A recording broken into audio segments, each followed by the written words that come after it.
On the heels of statements from Minister of Labour Joseph Hamilton that the nationwide teachers' strike is illegal and that teachers who participate in the strike could be disciplined by the Teaching Service Commission, hundreds of teachers on day 5 of this massive strike picketed in front of the office of the Minister of Labour.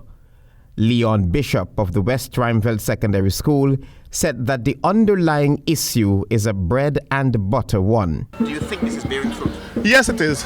Because, if you look around, teachers coming out in their numbers because, at this time, people understand that this is bread and butter issue. We have no interest in who's in government. All we're saying, give us a livable wage, fix those issues that's going on at those schools. I'm teaching in an oven at this present time. So these are things that we need to be fixed. We need the government to fix, and then we're back. If the government say, well, here, we're going to meet with your union today, Monday, we're there. We're always there. Mona Lisa Mars, who hails from Paramakatoy, said that no longer teachers should be paid crumbs, but a livable wage. Miss Mars, who now teaches at Kingston Secondary, said teachers' accommodation in Paramakatoy needs urgent attention. Another reason she's on the picket line. We cannot be sitting down and taking what is given to us as it is saying crumbs. And ministers up there are living on a high salaries that are we also need the money as well, because we also have families that we also have to cater for. So I think it's bearing fruit. That's how we're striking here. And the only time ministers will actually visit our regions is like around this time when they're about campaigning. And I think they should mostly take into consideration those hinterland regions as how the accommodations for teachers are also being looked after or looked into. Because our teachers there are not also comfortable who are going from here to the other regions. One of the demands for teachers on strike is negotiations with the government over wages and salaries.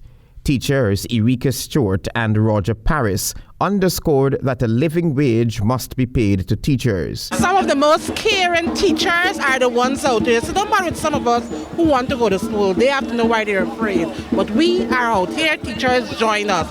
Parents, join us. Community at large, join us. Because we're all in this together. They must understand and need to understand we are fed up as citizens of this country. We need to stick together.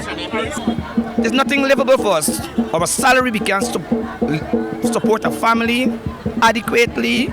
We cannot afford our basic necessities or basic needs adequately.